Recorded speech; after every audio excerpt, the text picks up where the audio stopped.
आज 10वें वार्षिक विशिष्ट भर्ती अभियान का दिन था और लिथियम माइन मिडिल स्कूल के सभी स्नातक छात्र व्यायामशाला में एकत्रित थे। विशिष्ट लोगों के आने का इंतजार कर रहे थे जो उनके भाग्य का फैसला करने वाली दवा लेकर आएंगे। ये कुलीन लोग गोल्डन ड्रैगन राष्ट्र के आदर्श थे, ऐसे महामानव जिनके पास जादुई क्षमताएं थी जो उस दिव्य इंजेक्शन से उत्पन्न हुई थी जो छात्रों को आज मिलने वाला था।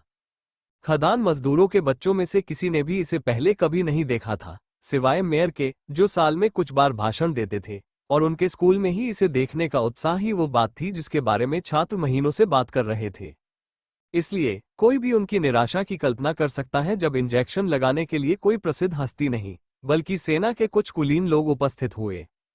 हालांकि ये वो गायक या फिल्मी सितारे नहीं थे जिन्हें वे सब जानते थे, फिर भी यह कोई रहस्य नहीं था कि ये सैन्य अधिकारी ऐसे रक्षक थे जिन्होंने अपने राष्ट्र को शत्रु सेनाओं और जादुई राक्षसों के निरंतर खतरे से बचाया था। कैफे में टेलीविजन और स्कूल के शिक्षकों ने उन्हें यही बताया था। हालांकि उन्होंने कभी किसी कुलीन व्यक्ति को प्रत्यक्ष रूप से नहीं देखा था, लेकिन उन्होंने जादुई जानवरों को अक्सर देखा था। खनन कस्बे में हर जगह धरती के चूहे छिपे हुए थे और पास के किसान पीढ़ियों से विशालकाय जंगली सुअर पाल रहे थे। लेकिन हाल ही तक केवल प्रौद्योगिकी की शक्ति और चर्च के उच्च पुरोहितों और पुजारिनों के पवित्र जादू से ही जंगली जानवरों को काबू में रखा जा सकता था। हालांकि जब अधिक शक्तिशाली राक्षस आते थे तो या तो आप छिप जाते थे या आपकी मृत्यु हो जाती थी। गोल्डन ड्रैगन राष्ट्र के मनुष्यों और वास्तव में दुनिया के अधिकांश मनुष्यों के लिए यही जीवन शैली थी। कार्ल नर्स के आने और सीरम का इंजेक्शन लगाने का इंतजार करते हुए अपनी सीट पर बेचैनी से हिल रहा था। आज एक युवा छात्र के जीवन का सबसे बड़ा दिन था, वह दिन जब उन्हें माना अवेकनिंग सीरम दिया जाएगा, जिसे डिवाइन सीरम के नाम से भी जाना जाता है, और यह पता चलेगा कि क्या उन्हें ऐसी शक्तियां प्राप्त होंगी जो उनके जीवन को बदल सकती हैं, या क्या वे अपने शेष जीवन के लिए लिथियम खनन शहर में सामान्य मजदूर बनकर रह जाएंगे। सरकारी स्कूल में कार्ल का यह आखिरी दिन था, जिसके बाद या तो वह पूर्णकालिक नौकरी शुरू कर देगा या फिर किस्मत से इस जर्जर खनन कस्बे को छोड़कर चला जाएगा। अगर सीरम उसके अनुकूल रहा तो वह आज रात गोल्डन डिवाइन अकादमी के लिए रवाना हो जाएगा और गोल्डन ड्रैगन राष्ट्र के रक्षक के रूप में अपने नए कौशल को निखारने के लिए तैयार हो जाएगा। वे पहले ही प्रधानाचार्य के 1 घंटे के भाषणों को सुन चुके थे, जिनमें उन्हें राष्ट्र के प्रति उनके कर्तव्य, अभिजात वर्ग की शान और उन्हें मिले इस अवसर के महत्व की याद दिलाई गई थी। आखिरकार वे साधारण खदान मजदूरों के बच्चे थे, बेहद गरीब और जिनके लिए इससे कुछ और बनना असंभव था। जब नर्स खुले ब्रीफकेस से भरी गाड़ी को उसके पास लेकर आए तो कार्ल ने अपनी आंखें बंद कर ली और फिर अचानक उसकी बाह में तेज दर्द हुआ और कुछ पल के लिए उसकी दुनिया मंद पड़ गई।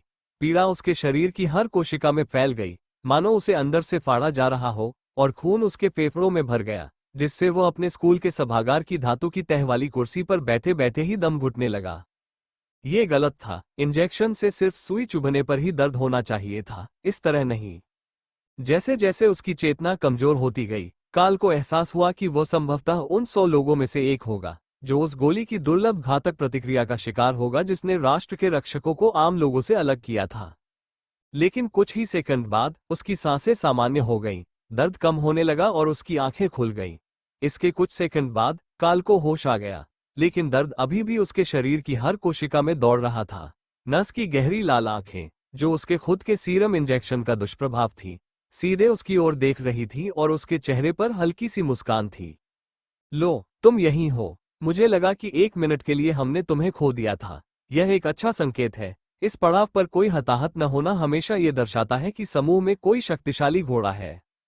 महिला पीछे हट गई और कार्ल ने इस्त्री की हुई हरी मिलिट्री वर्दी, पेंसिल स्कर्ट और ऊंची एड़ी के जूते पर गौर किया।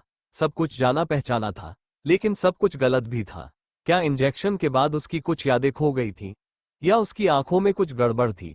दोबारा सोचने पर उसकी आंखों में जरूर कुछ गड़बड़ थी। जब उसके पास ध्यान केंद्रित करने के लिए कोई नहीं होता था तो दुनिया अभी भी थोड़ी धुंधली दिखती थी। उसका सिर फिर से दर्द से कराह उठा और दर्द की एक नई लहर उसके शरीर में दौड़ गई, लेकिन अजीब लाल आंखों वाली वो सैन्य महिला बेपरवाह सी दिखी। वो उसके पास खड़ी एक गोल मटोल युवती के पास गई और अपनी गाड़ी पर रखे ब्रीफकेस से सुनहरे रंग के तरल से भरी एक बड़ी सुई निकाली। बिना कुछ कहे उसने सुई को लड़की की बाह में चुभो दिया और युवती तुरंत बेहोश हो गई, फिर धीरे धीरे संभली। अपने हाथों पर सरसरी नजर डालने पर कार्ल को एक परिचित कांस्य रंग का टैन दिखाई दिया, लेकिन स्कूल के बाद खानों में काम करते हुए बिताए बचपन के निशान और छिलती त्वचा लगभग गायब हो चुकी थी।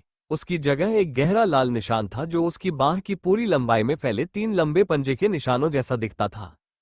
जैसे ही उसने चुपचाप अपनी बाह पर बने निशानों को देखा, वे और अधिक स्पष्ट और वास्तविक लगने लगे, मानो मांस अभी अभी फट गया हो, लेकिन उसकी उंगलियों के नीचे की त्वचा चिकनी और अक्षुण्ण थी।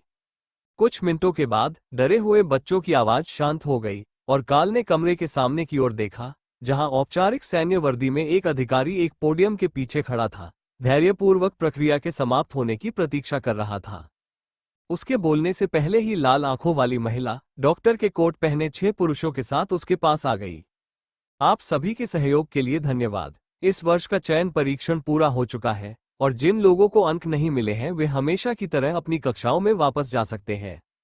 लेकिन बाकी सभी को बधाई, आपको स्वर्ण ड्रैगन राष्ट्र की नई पीढ़ी के प्रतिभाशाली व्यक्तियों के रूप में चुना गया है। आप ही वो धन्य लोग हैं जो दिव्य सीरम द्वारा प्रदत्त अलौकिक शक्तियों के लाभ से हमें हमारे शत्रुओं पर विजय दिलाएंगे। कमरे में सैनिकों की बाढ़ आ गई। बच्चों की संख्या से दोगुनी संख्या में सैनिक थे और काल घबरा गया। उसका दिमाग अभी तक इस बात को पूरी तरह से समझ नहीं पाया था कि वह उन भाग्यशाली बच्चों में से एक था जो कृत्रिम रूप से उत्पन्न महाशक्तियों के अनुकूल थे, जो जादूगर बनेंगे, शक्तिशाली योद्धा बनेंगे जो पहाड़ को चीर सकते हैं, या यहाँ तक कि महान चिकित्सक बनेंगे जो मुर्दों को भी जीवित कर सकते हैं। पहले तो बच्चों को ये बात हजम नहीं हुई कि सैनिक उन्हें पकड़कर ले जाएंगे, खासकर वे बच्चे जो चयन प्रक्रिया में असफल रहे थे। समस्या ये थी कि इंजेक्शन के बाद उन्हें चलने के लिए वास्तव में मदद की जरूरत थी। इस स्थिति से काल और भी ज्यादा उलझन में पड़ गया था, लेकिन उसने हिम्मत नहीं की कि पूछे कि उसके शरीर में क्या हो रहा है। कहीं ऐसा न हो कि वे ये समझ ले कि सीरम ने नवजागृत अभिजात वर्ग पर कुछ गड़बड़ कर दी है और उसे भी खत्म कर दें, या इससे भी बुरा, उसे वापस खानों में काम करने के लिए भेज दिया जाता। कक्षा में उन्हें जो सिखाया गया था उसके अनुसार अब तक उसे एक महान नायक बन जाना चाहिए था, न कि औसत से कम कद का एक किशोर लड़का जो दर्द से व्याकुल है और इतना कमजोर है कि अपनी कुर्सी से उठ भी नहीं सकता। तुम थोड़े भ्रमित लग रहे हो बच्चे, हमें तुम्हें ले जाने दो। कुछ दिनों की नींद के बाद तुम बिल्कुल ठीक हो जाओगे। बस हमारे पहुंचने से पहले होमवर्क करना मत भूलना, काल के बगल में खड़े हुए सैनिकों में से एक ने निर्देश दिया। इसी तरह वो खुद को एक आलीशान ट्रेन के डिब्बे में ले जाया गया और एक निजी कमरे में रखा गया, जिसमें एक अलग डेस्क और दीवार पर एक कॉल बटन था जिस पर रूम सर्विस लिखा हुआ था। दुर्भाग्य से इस प्रक्रिया के इतने दर्दनाक होने का कारण समझने की उसकी योजना धरी की धरी रह गई, क्योंकि जैसे ही उसका सिर तकिए पर लगा, काल सो गया। उसे इस बात का कोई अंदाजा नहीं था कि वह कितनी देर तक बेहोश रहा, लेकिन जब वह आखिरकार जागा तो मेज पर कागजों का एक ढेर पड़ा था, साथ ही एक छोटी सी पाठ्य पुस्तक भी थी जिसे उसे पढ़ना था। तो आपने अपनी शक्तियों को जागृत कर लिया है, ये पुस्तक का शीर्षक था, और कार्टून नुमा आवरण से यह स्पष्ट था कि यह बच्चों के लिए लिखी गई थी। ऐसा नहीं था कि वो बूढ़ा था, इस साल तो वह सिर्फ 14 साल का ही होता, लेकिन अपनी कक्षा में यौवन अवस्था में पहुंचने वाला आखिरी छात्र होने के कारण उसका शरीर औसत से कहीं अधिक जवान दिखता था। उसके पास बस एक ही खूबी थी, बस एक सुंदर चेहरा, और उस वजह से भी उसे 1-2 बार मार पड़ चुकी थी। लेकिन अब जब दिव्य सीरम उसके पक्ष में था तो सब कुछ बदल जाएगा। धीरे धीरे उसने पाठ्यपुस्तक खोलकर देखा कि उसके अंदर क्या है। तो आपने अपनी शक्तियों को जागृत कर लिया है, बधाई हो, और समाज के उच्च वर्ग में आपका स्वागत है। उन चुनिंदा 5% लोगों में जो उस जागृति सीरम के अनुकूल पाए गए हैं, जो जल्द ही आपके वंश में निहित जादुई शक्तियों को सक्रिय कर देगा, जो हमारे राष्ट्र की स्थापना के समय से स्वयं अमर स्वर्ण ड्रैगन द्वारा आपको विरासत में मिली है। हालांकि आप सभी ने कक्षा में इसके बारे में पढ़ा है, फिर भी कुछ बातें ऐसी हैं जो आप नहीं जानते। सबसे पहले, आपकी शक्तियां तब तक पूरी तरह से जागृत नहीं होंगी जब तक आप अपनी विशेषज्ञता से संबंधित पहले कौशल का उपयोग नहीं करते। बस इस लेख में दिए गए निर्देशों का पालन करें और आपको अपनी क्षमताओं को जागृत करने की प्राथमिक विधि का पता चल जाएगा। जब आप ये सबसे बुनियादी काम पूरा कर लें, तब आप गृह कार्य शुरू कर सकते हैं। काल ने पहला पृष्ठ पलटने से पहले उसे 3 बार पढ़ा। अगले पृष्ठ पर जागृत वर्गों के लिए आवश्यक विभिन्न चिन्हों की सूची थी, और उनमें से अधिकांश स्वतः स्पष्ट प्रतीत होते थे। बर्फ के टुकड़े, आग, तलवारें, ढालें, पंजे, धनुष और यहाँ तक कि एक अलंकृत पंखा भी पृष्ठ संख्या के साथ विस्तृत रूप से वर्णित थे, जो छात्रों को उनकी जागृति विधियों तक ले जाएंगे। लेकिन वहां पंजे के निशानों जैसा कुछ भी नहीं था, इसलिए उसने होमवर्क असाइनमेंट की ओर रुख किया। उम्मीद थी कि शायद उसमें जवाब मिल जाए, लेकिन वह भी और भी बेकार था। उसमें तो छात्र की क्षमताओं के बारे में ही लिखा था। उनकी ताकत, विवरण, सक्रियण समय, गति, ऊर्जा की खपत, दुष्प्रभाव। संक्षेप में, वो उसे बिल्कुल भी पूरा नहीं कर सका। सभी निशानों से यह स्पष्ट हो जाता था कि वे किस प्रकार की क्षमताओं का प्रतिनिधित्व करते हैं। यहाँ तक कि दो कुल्हाड़ियों के चारों ओर लाल आभा भी काल के मन में एक बरसका की ओर इशारा कर रही थी, लेकिन पंजे के निशान ज्यादा समझ में नहीं आ रहे थे। एक ऐसा ही निशान था जिस पर जानवर के पंजे का निशान बना था और वह किसी ड्रेउड जादूगर जैसा लग रहा था, लेकिन उसका निशान जितना सरल और पेचीदा था, वैसा और कोई नहीं था। क्या उसे राक्षसों के लिए मारपीट का पात्र माना जाना था? ये बात बिल्कुल भी सही नहीं लग रही थी। किताब में लिखा था कि ये निशान महाशक्तियों का प्रतीक है, लेकिन कुछ घंटों बाद भी यह स्पष्ट नहीं हो पाया कि उसे क्या करना चाहिए। ट्रेन के गंतव्य तक पहुंचने से पहले किसी सैनिक को बुलाकर कुछ जवाब हासिल करने का समय आ गया था। जब काल अपनी शक्तियों को जगाने का तरीका ढूंढ रहा था, तब गार्ड गश्त लगा रहे थे और यह जांच रहे थे कि कौन से नए छात्र पहले से ही जाग चुके हैं। सबसे शक्तिशाली शरीर वाले छात्र हमेशा सबसे पहले जागते थे, लेकिन यात्रा को अभी आधा दिन ही बीता था और वे अभी किसी चीज की उम्मीद नहीं कर रहे थे। सर, एक कमरा पहले से ही सक्रिय है। कमरा 12 है। काल नाम का एक लड़का, जिसका कोई पारिवारिक नाम दर्ज नहीं है। गश्ती दल के गार्ड ने ट्रेन के आगे खड़े अपने कमांडर को ये सूचना दी। उसका वर्ग क्या है? क्या हमने उसे अभी तक कोई कौशल सक्रिय करते देखा है? जनरल ने पूछा। अभी तक कुछ नहीं। ऐसा लगता है कि उसके शरीर पर एक असामान्य निशान है, 3 पंजे के निशान, गार्ड ने जवाब दिया। जनरल ने अपने सहायकों को इस श्रेणी के बारे में जानकारी जुटाने का इशारा किया, लेकिन कुछ मिनट बीत जाने के बाद भी कोई खबर नहीं मिली। उनके अभिलेखों में अन्य निशान मिलते जुलते थे, लेकिन ठीक वैसा ही कोई निशान नहीं मिला। अच्छा, तो फिर उसे खुद ही जागना होगा। मुझे उम्मीद है कि लड़के का भाग्य अच्छा हो या वह सहनशील हो। अगर अकादमी पहुंचने पर उसे अपना असाइनमेंट खाली हाथ जमा करना पड़ा तो उसे इसकी बहुत जरूरत पड़ेगी। ऐसा होना कोई असामान्य बात नहीं थी कि छात्र को अंक तो मिल जाएं, लेकिन निर्देशों का पालन करने के बावजूद भी वे अपनी शक्तियों को तुरंत जागृत न कर पाएं। कुछ छात्रों को असामान्य प्रारंभिक कौशल प्राप्त हो जाता था और कुछ अपनी दी गई शक्ति का उपयोग करने में पूरी तरह अक्षम होते थे। जनरल ने एक ऐसे मामले का भी जिक्र किया जिसमें एक बच्चे ने जादूगर वर्ग को जागृत कर लिया था, लेकिन पहले सेमेस्टर के लगभग अंत तक उसके पास मंत्रों का उच्चारण करने के लिए पर्याप्त माना शक्ति नहीं थी। अंततः वो छात्र बुरी तरह असफल साबित हुआ और स्कूल की सैर के दौरान भाग गया और अपने प्रशिक्षण के पहले स्तर की शुरुआत से आगे बढ़े बिना ही एक आम नागरिक की तरह जीवन जीने लगा। यही नियति उन अनेक विद्यार्थियों की थी जो कभी अपनी प्रतिभाओं को जागृत करना नहीं सीख पाए, या तो इसलिए कि वे अपनी प्राप्त क्षमताओं के लिए पूरी तरह अनुपयुक्त थे, या इसलिए कि उनके शरीर पर कोई ऐसा निशान था जिसके लिए कोई मार्गदर्शन जारी नहीं किया जा सकता था, जैसे कि कमरा नंबर 12A में 3 पंजे के निशान वाले लड़के का निशान।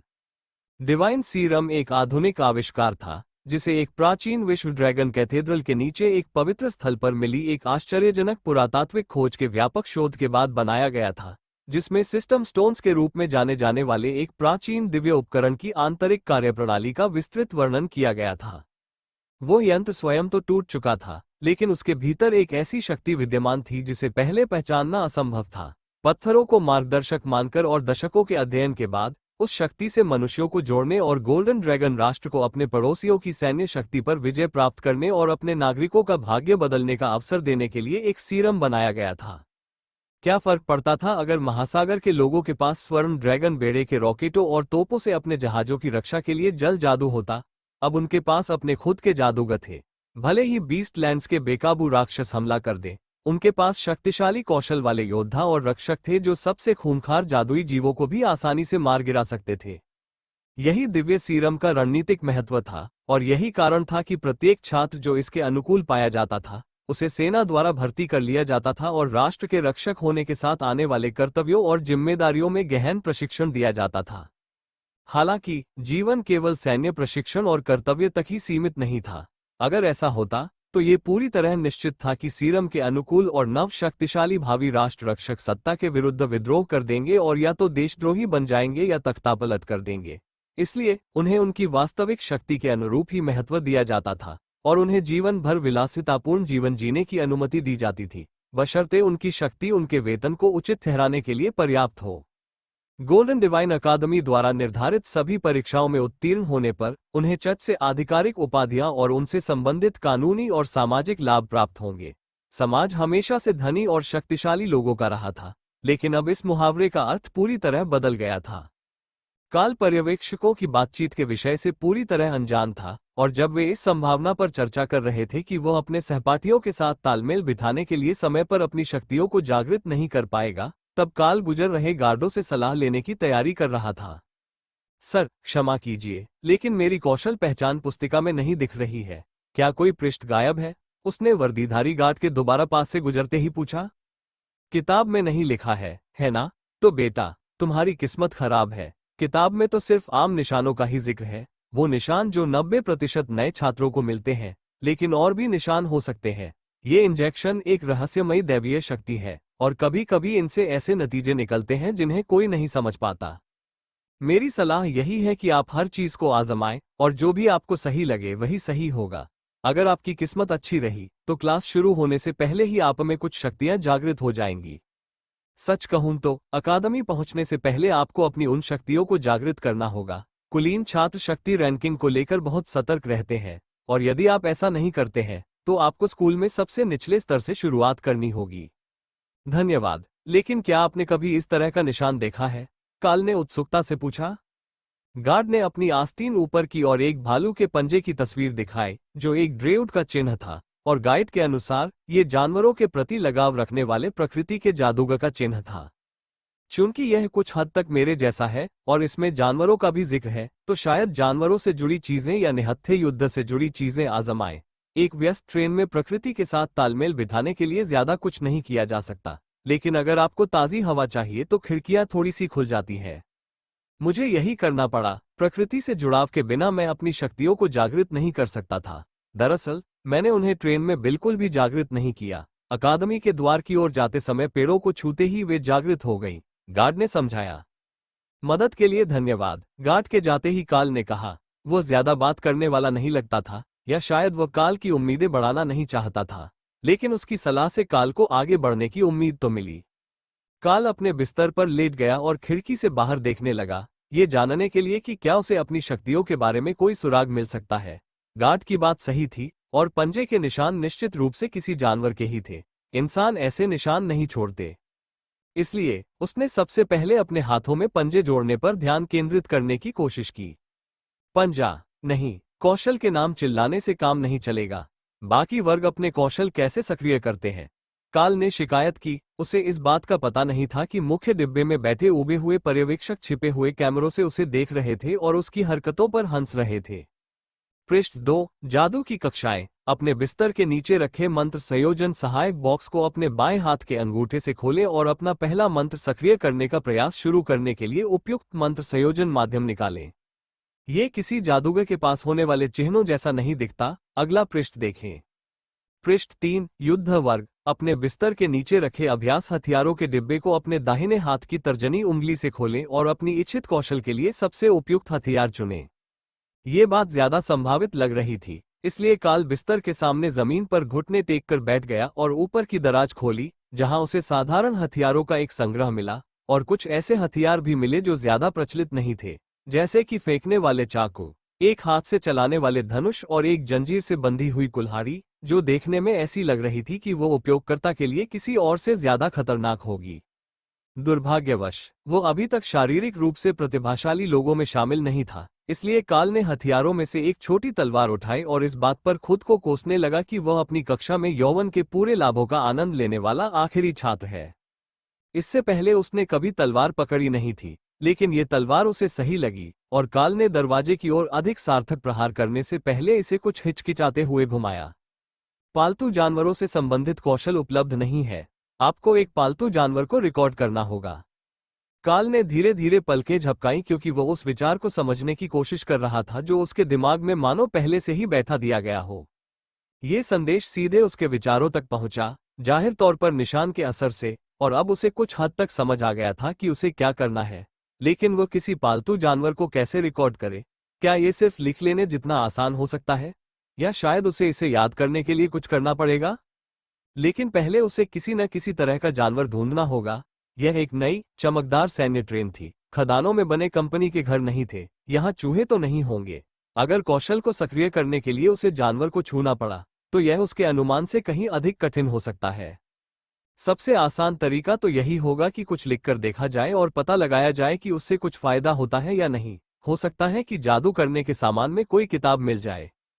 औजारों की दराज खुल गई और काल अंदर रखी तरह तरह की अजीबोगरीब चीजों को देखकर मजे से घूरने लगा। उसे बिल्कुल भी अंदाजा नहीं था कि इनका इस्तेमाल कैसे किया जाता है। इनमें से कुछ तो देखने में भी खास नहीं लग रही थी, जैसे कि यह बिना आधार वाला बेतुका स्नो ग्लोब। वे उसका क्या करेंगे? बैठकर अपने गोले के बारे में सोचेंगे? काल ने उस आश्चर्यजनक रूप से भारी कांच की गेंद को अपने हाथ में उठाया और अचानक वह एक तेज सफेद रोशनी से जगमगा उठी। टाइमिंग स्पेस देखने की सुविधा उपलब्ध नहीं है। कृपया किसी पालतू जानवर को रिकॉर्ड करें। पहले तो उसके विचारों में जो संदेश आया वो समझ से परे था, लेकिन कुछ पल ध्यान केंद्रित करने के बाद काल को बदलाव महसूस हुआ। उसके मन में एक विशाल खालीपन का निर्माण हो रहा था, जिससे उसे ऐसी असीम शक्ति का एहसास हो रहा था जिसकी उसने कभी कल्पना भी नहीं की थी।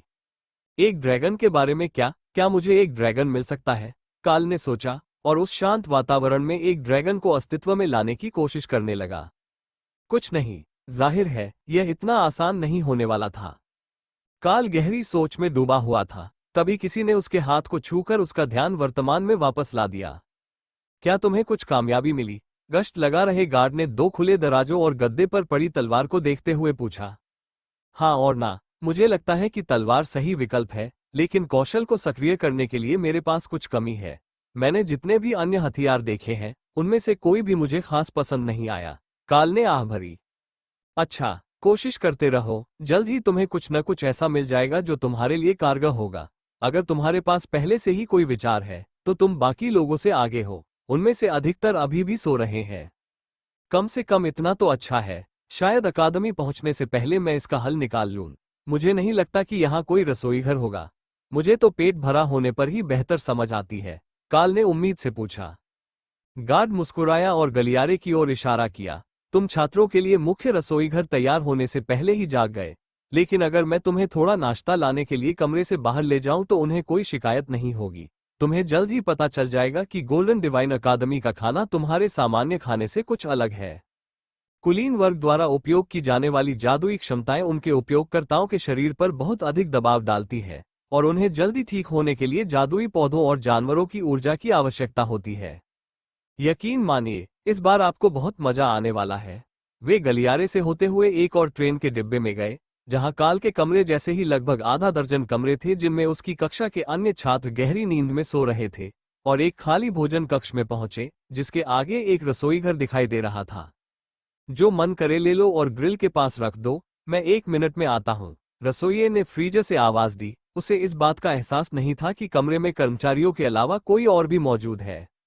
हालांकि काल को इससे कोई आपत्ति नहीं थी। यह कोई आलीशान रेस्तरां तो नहीं था, ये कर्मचारियों के लिए खुद खाना परोसने का एक सामान्य क्षेत्र था, जिसमें एक असली रसोइया ड्यूटी पर मौजूद था ताकि वे लोग जो रसोई में नहीं होने चाहिए भूखे न रहें। काल ने 2 छोटे स्टेक, 1 कटोरी चावल, कई तरह की सब्जियां, यानी जो भी देखने और सूंघने में अच्छा लग रहा था, सब उठा लिया। फिर उसकी नजर बड़े आकार के सफेद अंडों के एक छोटे ढेर पर पड़ी और उसने उनमें से एक अंडा उठाकर थाली में डाल दिया। उपयुक्त पालतू जानवर का लक्ष्य मिला, अंडे से बच्चे निकलना। अंडा उसके हाथ से एकदम गायब हो गया, जिससे काल असमंजस में भोजन को घूरता रह गया और सोचने लगा कि उसके मन में मौजूद जादुई शून्य में उस राक्षस के अंडे को फूटने में कितना समय लगेगा। क्या वह फूटेगा भी? ये विचार तो यही कह रहे थे, लेकिन उन्हें ज्यादा जानकारी नहीं दे रहे थे। उसके मन में धीरे धीरे एक छोटा सा भूसे का घोंसला उभर आया, जिसके अंदर एक बड़ा सा सफेद अंडा था। अगले कुछ सेकंडों में अंडा कांपने लगा और फिर चटक कर खुल गया, जिससे काल चौंक कर एक कदम पीछे हट गया। हालांकि ये दृश्य उसके मन में ही था। वो गार्ड से टकरा गया, जिसने सोचा कि वो भूख से बेहोश हो गया होगा, और उसने खुद को संभाला। उसके लिए क्षमा करें, काल ने धीरे से कहा। तभी गार्ड ने रसोइये की ओर इशारा किया और काल को एक मेज पर ले गया। चिंता मत करो, जागने के बाद पहले कुछ दिनों तक हर कोई थोड़ा अजीब महसूस करता है। खासकर जादू की कुछ कक्षाओं में शक्ति उनके दिमाग को बुरी तरह से प्रभावित कर सकती है। बस अपने उन अजीब निशानों को सुझाने पर ध्यान केंद्रित करो और तुम जल्द ही ठीक हो जाओगे। रसोइया ने ग्रिल के पीछे से उनकी ओर देखा। क्या आपको गैर मानक चिन्ह के साथ परेशानी हो रही है? ये तो मुश्किल है। ये कैसा दिखता है? दाहिनी कलाई पर पंजे के 3 निशान है। बड़े बड़े, उन छोटे मोटे निशानों जैसे नहीं जो कमजोर दिमाग वाले बच्चों को होते हैं। गार्ड हंस पड़ा। रसोइये ने मुस्कुराते हुए अपना हाथ काल की ओर बढ़ाया, जिसे उनकी बात समझ नहीं आई। वे शायद कक्षा के अंकों के बारे में बात कर रहे थे, लेकिन शरीर पर दिख रहे दर्जनों टैटू के कारण काल को यह समझ नहीं आ रहा था कि वे किस टैटू की बात कर रहे हैं। रसोइये ने एक छोटे से टैटू को छुआ और काल समझ गया कि यह जादूगर वर्ग का चिन्ह है। एक छड़ी जिसके सिरे पर चमक है। यह उसके हाथ के ऊपरी हिस्से पर बना था और कुछ सेंटीमीटर ही लंबा था। अगर उसने इसे किताब में न देखा होता तो उसे इस पर बिल्कुल भी ध्यान नहीं जाता। एक सिद्धांत है कि टैटू का आकार टैटू बनवाने वाले व्यक्ति की प्रतिभा से संबंधित होता है, लेकिन मुझे ये बिल्कुल भी सही नहीं लगता, जब तक कि यह मानसिक अनुकूलता से संबंधित न होकर केवल क्षमता से ही संबंधित न हो। क्या आपको अपने टैटू के बारे में कोई जानकारी है? लाइन कुक ने पूछा। हाथ में छोटी तलवार लेकर मुझे अच्छा लग रहा था और उस पर बने निशान का जानवरों से कुछ संबंध प्रतीत होता है, इसलिए शायद मैं किसी तरह का शिकारी हूं या फिर बदकिस्मत पार्क रेंजर हूं, काल ने मजाक में कहा। अच्छा, जब तुम्हारी पहली श्रेणी की क्षमता काम करने लगेगी तब तुम्हें पता चल जाएगा। उसके बाद तुम बस स्थिति शब्द का चिंतन करके अपनी जादुई शक्तियों के विकास का अंदाजा लगा सकते हो। कम से कम जादूगरों के लिए तो यही तरीका है, रसोइये ने उसे बताया। जब रसोइया अपना खाना तैयार कर रहा था, काल ने अपनी आंखें बंद कर ली और अपने दिमाग के उस अजीब से हिस्से में चल रही घटनाओं पर ध्यान केंद्रित किया। नतीजा शब्दों में तो नहीं निकला, लेकिन पक्षी की स्थिति का कुछ हद तक विस्तृत आभास जरूर हुआ। उसे खुद ही इसका अनुवाद करना पड़ा, लेकिन असल जानकारी काफी बुनियादी थी। बीस्ट स्पेस सक्रिय, एक यात्री, पालतू जानवर संख्या 1। नाम विंड स्पीड हॉक, रैंक सामान्य, कनेक्शन निम्न। कौशल पंजा चीरना, सुपरविजन। जैसे ही वो क्रिया पूरी हुई, काल ने अपने शरीर में एक अवर्णनीय शक्ति का प्रवाह महसूस किया और उसे शारीरिक अनुभूतियों का दूसरा दौर महसूस हुआ। बीस्ट मास्टर, काल, रैंक सामान्य, वंश मानव, कौशल पशु कौशल, सुपरविजन, पशु आक्रमण कौशल, चीरना। ये पुस्तिका से मिली जानकारी से मेल नहीं खाता था। क्या उसे प्रगति के लिए कोई सहज मार्गदर्शन नहीं मिलना चाहिए था? कम से कम कौशल प्रशिक्षण में उसकी प्रगति के बारे में कुछ जानकारी तो मिलनी ही चाहिए थी। सिस्टम की पावर रेटिंग कैसे काम करती है? क्या इसमें कोई स्तर, श्रेणी या कुछ और होता है? हम कैसे पता लगा सकते हैं कि किसके पास असली क्षमता है और कौन मेरी तरह नौसिखिया है जो अपने कौशल को निखारने का इंतजार कर रहा है? उसने दोनों बुजुर्ग पुरुषों से पूछा। बड़ा एक सापेक्ष शब्द है, क्योंकि वे स्वयं संभवतः 20 वर्ष से अधिक के नहीं थे, लेकिन उससे बड़े थे और उन्होंने अकादमी में अपना समय पूरा कर लिया था। यही तो मजेदार बात है, आपको पता नहीं होता। जब तक वे आपको सीधे तौर पर न बताएं, या आपके पास कुछ जादूगरों की तरह ऊर्जा के उतार चढ़ाव को महसूस करने का कोई विशेष कौशल न हो, तब तक आपको अपनी सहज प्रवृत्ति या सार्वजनिक रैंकिंग के आधार पर ही चलना होगा। रैंकिंग की समस्या यह है कि वे पूरी तरह से व्यक्तिपरक है। देखिए, मैं वैंड क्लास का मैज हूं। मैं अग्नि तत्व का उपयोग कर सकता हूं। अगर मैं ऑप क्लास का मैज होता तो मैं एक साथ 2 तत्वों का उपयोग कर सकता था, लेकिन इससे भी मेरी शक्ति के बारे में कुछ पता नहीं चलता। सबसे महत्वपूर्ण बात यह है कि मैं अपनी जादू की किताब में कभी पहले स्तर से आगे नहीं बढ़ पाया। मुझ में इसके लिए प्रतिभा ही नहीं है। लेकिन यहां मौजूद ड्रेउड अपनी शक्तियों का वर्णन बिल्कुल अलग तरीके से करता है। गार्ड ने सिर हिलाया। मैं 6ठे स्तर का नश्वर श्रेणी का ड्रेउड हूं। मेरी श्रेणी कभी नहीं बदली, लेकिन अब मैं स्कूल शुरू करने के समय की तुलना में कहीं अधिक शक्तिशाली प्रकृति जादू का उपयोग कर सकता हूं, और मैं भालू में भी रूपांतरित हो सकता हूं। क्योंकि हर किसी के आंतरिक माप इतने अलग अलग होते हैं, इसलिए हम सभी को जादुई प्राणियों के समान पैमाने पर आंकते हैं।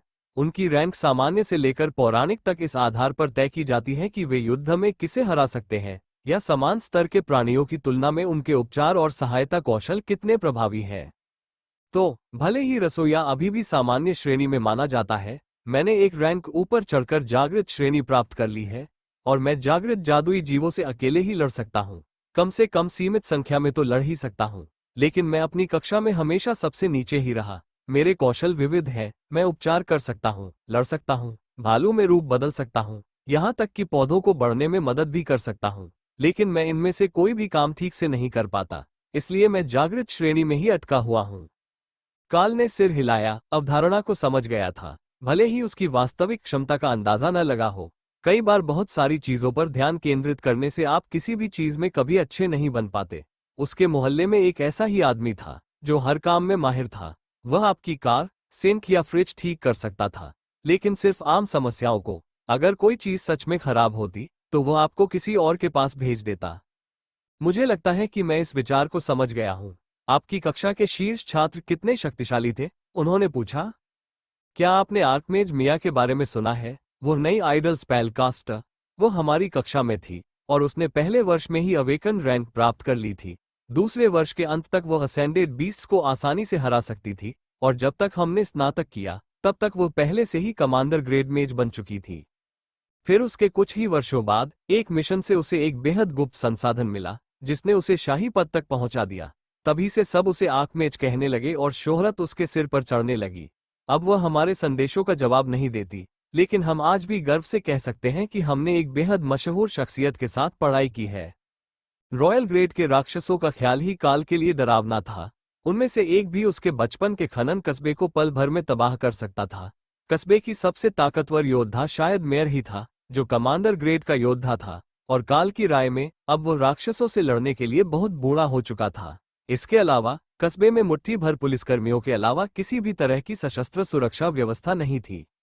अगर लड़ाई की नौबत आए तो बूढ़े मेयर के लिए ये साबित करना बिल्कुल भी आसान नहीं होगा कि वो अभी भी अपने पद के हकदार है। काल कुछ देर चुपचाप खाना खाता रहा, फिर अपने सामने बैठे दो वरिष्ठ स्नातकों को देखकर मुस्कुराया। मुझे लगता है कि मुझे अपने कमरे में वापस जाकर यह देखना चाहिए कि मैं किसी तरह की क्षमता को जागृत करने के लिए क्या कर सकता हूं। अगर ऐसा नहीं हुआ तो भविष्य में हम सभी को कक्षा के आदर्श के फोन नंबरों की सूची से बाहर कर दिया जाएगा। रसोइये हंस पड़ा। मुझे आपका सोचने का तरीका पसंद है। प्रशिक्षण के सबसे कठिन हिस्सों से गुजरने का कारण ढूंढते समय थोड़ी सी प्रेरणा बहुत काम आती है। काल अपने कमरे में लौटते समय इस बारे में बहुत सोचता रहा। किसी भी काम को पूरा करने का सबसे कठिन हिस्सा उसे अंत तक ले जाना होता है। शुरुआत में जब आप प्रेरित होते हैं तो यह आसान लगता है, लेकिन बीच में कहीं जाकर यह एक बेहद उबाऊ और थकाऊ काम बन जाता है, जिसमें कोई इनाम नजर नहीं आता और प्रगति भी न के बराबर होती है। तब आप अपने लक्ष्य से भटक जाते और लापरवाही करने लगते। अगर किस्मत अच्छी होती तो आप उससे उबर जाते, लेकिन अगर नहीं तो आप मुसीबत में पड़ जाते और तय समय से पीछे हो जाते। यहां तक कि खदान के फोरमैन ने भी करियर डे पर छात्रों से बात करते समय यही बात कही थी। वैसे तो किसी ने भी उसकी बात ध्यान से नहीं सुनी, क्योंकि कुछ ही दिनों बाद उसे ईश्वरीय इंजेक्शन लगने वाला था। लेकिन बाकी लोग जो बाद में कक्षा में लौटे, वे इसके बारे में हर दिन और ज्यादा सोचते रहते। कमरे का दरवाजा उसके पीछे बंद होते ही काल खिड़की से बाहर देखने लगा और खुद एक कौशल आजमाने की कोशिश करने लगा। सुपरविजन बीस्ट टेमर को अनुबंधित विंडस्पीड हॉक को देखने की क्षमता प्रदान करता है। दूर स्थित जंगल अचानक उसकी आंखों के सामने एकदम स्पष्ट हो गए, और उसकी परिधीय दृष्टि में सब कुछ ठीक वैसे ही साफ दिखाई देने लगा जैसे उसके सामने था। तभी उसकी नजर किसी हलचल पर पड़ी और काल ने देखा कि एक क्विल नामक जानवर 1 किलोमीटर से अधिक दूर घास के मैदान में चल रहा है। यह अविश्वसनीय था और दुनिया कहीं अधिक जीवंत लग रही थी, ऐसे रंगों से भरी हुई थी जिनके नाम भी उसे नहीं पता थे। जैसा कि उसे याद आया, विंडस्पीड हॉक न केवल पराबैंगनी और अवरक्त स्पेक्ट्रम में देख सकता था, बल्कि वे उत्कृष्ट रात्रि दृष्टि वाले कुशल निशाचर शिकारी भी थे। हालांकि रैन कहीं अधिक शानदार युद्ध कौशल था। काल की नजर में सुपरविजन बेहद शक्तिशाली था। रात में ये देख पाना कि आप कहां जा रहे हैं व्यवहारिक परीक्षाओं में अन्य छात्रों की तुलना में उसे बहुत बड़ा लाभ देता। शायद लिखित परीक्षा में भी वो बिना सिर हिलाए या सीधे देखे कमरे के दूसरी तरफ से भी आसानी से दूसरे पेपर पढ़ सकता था। लिखित परीक्षा में नकल करना आसान होता, अगर उसे पहले से ही यह यकीन न होता कि खानों के बाकी छात्र नकल करने जितने होशियार नहीं है। अपनी पहली शक्तियों को सक्रिय करने का मामला सुलझ जाने के बाद काल को आखिरकार कुछ पलों के लिए चैन की सांस मिली। बस इतना ही समय लगा कि उसने मेज पर पड़ा होमवर्क देखा और उसे एहसास हुआ कि अकादमी पहुंचने से पहले उसे अभी बहुत कुछ करना बाकी है। ठीक है, चलो इसे पहले ही निपटा लेते हैं, फिर मैं आराम कर सकता हूं। उसकी मौन प्रेरक बातों का कोई खास असर नहीं हुआ, लेकिन काल कलम और होमवर्क का असाइनमेंट अपने सामने रखकर बैठ गया। नाम काल, आयु 14, कौशल का नाम। उसमें कौशल का नाम लिखने के लिए केवल एक ही जगह थी, और इसी वजह से उसने सोचा कि नए जागृत छात्र के पास केवल एक ही कौशल होना सामान्य बात है। लेकिन उसे कौन सा कौशल लिखना चाहिए? बीस्ट टैमिंग, सुपरविजन या रैंड? उसे पूरा यकीन था कि यह होमवर्क कक्षा में प्रकाशित होगा, इसलिए वह अपनी क्षमताओं का खुलासा अन्य छात्रों के सामने नहीं करना चाहता था और खुद का बचाव करने से पहले ही दूसरों की ईर्ष्या का शिकार नहीं बनना चाहता था। इसके अलावा अनुबंधित पालतू जानवर भले ही एक जादुई प्राणी विंड स्पीड हॉक हो, लेकिन वो अभी भी एक छोटा हंस का बच्चा है और अपनी पूरी शक्ति प्राप्त करने में उसे महीनों या शायद सालों लग जाएंगे। अगर वो अपनी शक्ति के रूप में एक छोटे पक्षी को सबको दिखाता है, तो क्या वो धमकाने का नया निशाना नहीं बन जाएगा? सुपरविजन देखने में कहीं ज्यादा शानदार और उपयोगी लग रहा था, लेकिन ये कोई युद्ध कौशल नहीं था और कुलीन वर्ग के लिए युद्ध शक्ति ही सर्वोपरि थी।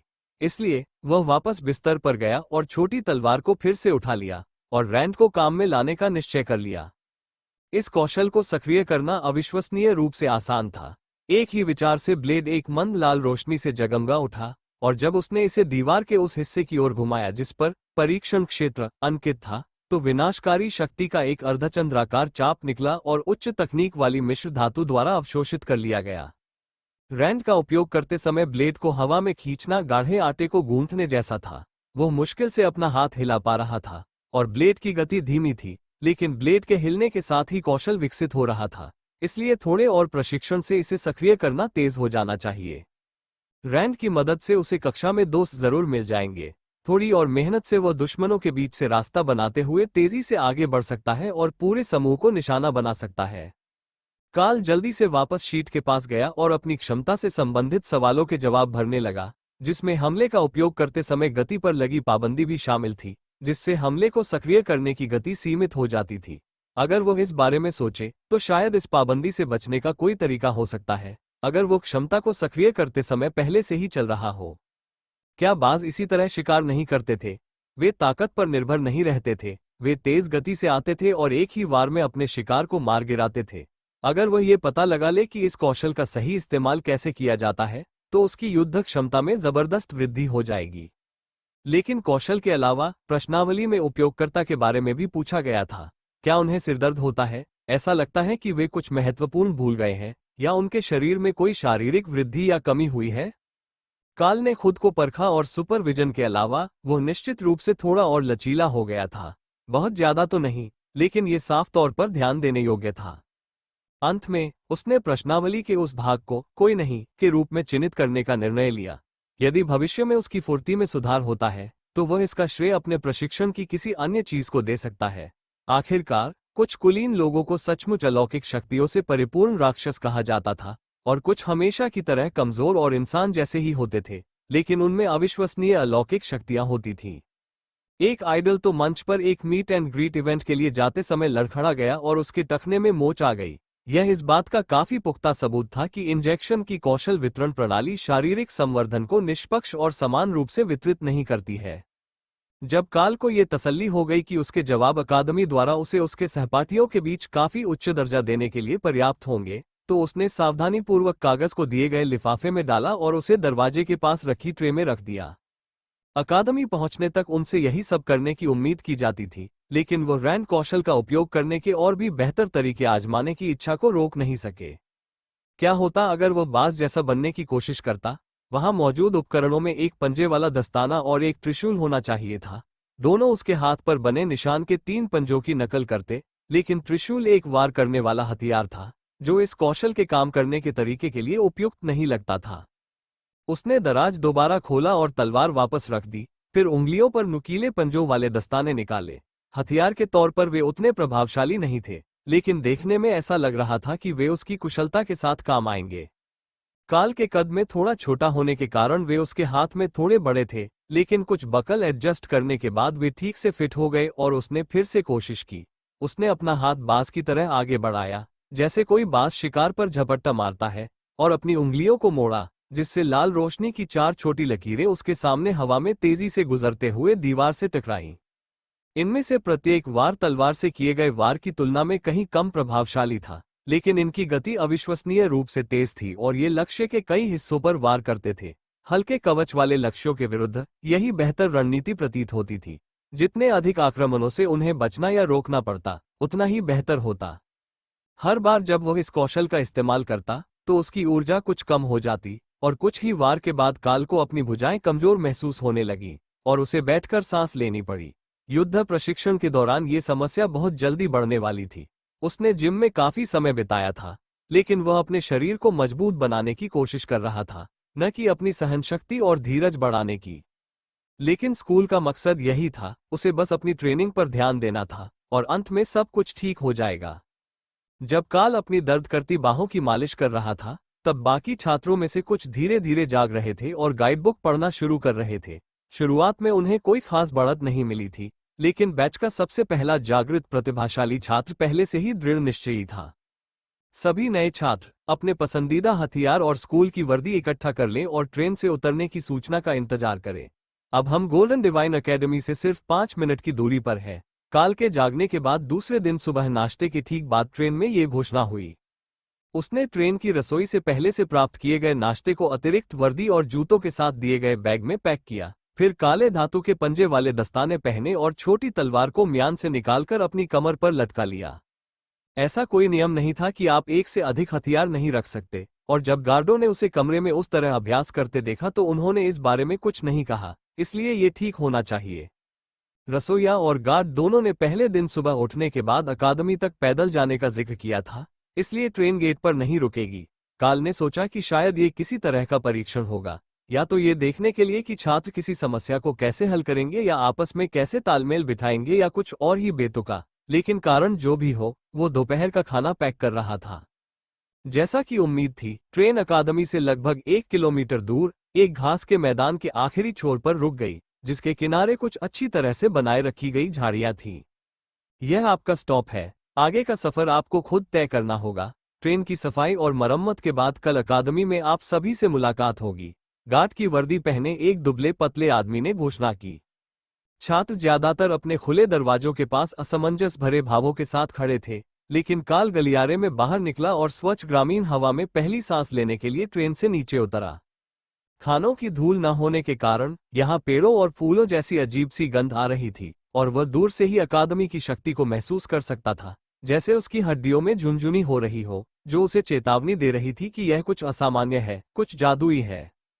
सबसे पहले बाहर निकलने वाला छात्र बाकी छात्रों के लिए एक प्रेरणा स्रोत की तरह था, और धीरे धीरे नए छात्र ट्रेन से उतरने लगे, जिनमें से अधिकतर अपने नए कौशल का अभ्यास करने और नींद की कमी से थके हुए थे। लेकिन सूरज सीधे आसमान में था, और चिलचिलाती सुबह की धूप में सोना आसान नहीं होने वाला था। जब सभी लोग ट्रेन से उतर गए, तो गार्ड की वर्दी पहने दुबला पतला आदमी फिर से उनके सामने आ गया और भीड़ को संबोधित करने के लिए अपनी आवाज ऊंची कर दी। गोल्डन डिवाइन अकादमी में आप सभी का स्वागत है। हमारे सभी नए छात्रों के लिए एक विशेष स्वागत उपहार के रूप में हमने आपके लिए परिसर से होते हुए मुख्य द्वार तक की पारंपरिक यात्रा की व्यवस्था की है। हर साल नए छात्र यह यात्रा करते हैं और जागृत अभिजात वर्ग के रूप में द्वार से प्रवेश करते हुए अपने नए जीवन की शुरुआत करते हैं। अब आपकी बारी है, लेकिन सावधान रहें। घास के मैदान भले ही खाली दिखे, लेकिन यह हमेशा सच नहीं होता।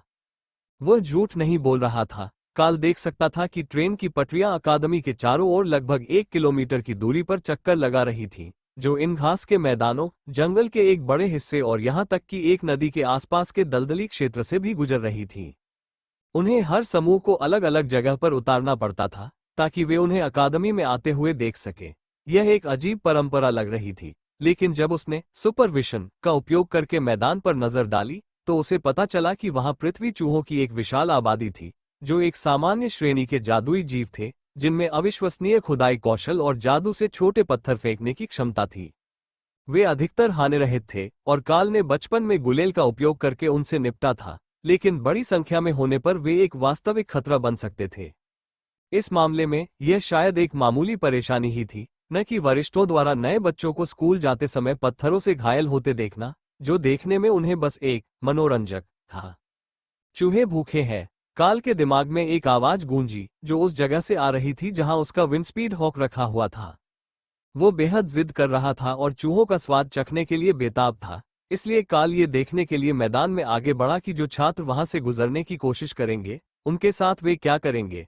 उसने पहले भी उनका शिकार किया होगा, लेकिन तब उसने गुलेल से और घर में शिकार किया था, जहां वे जमीन का सहारा लेकर भाग नहीं सकते थे। यहां सटीक निशाना लगाना कहीं अधिक मुश्किल होगा, लेकिन उसे पूरा भरोसा था कि रैंड हमलों की गति से वह ऐसा कर सकता है। उसे बस सही समय पर हमले करने थे।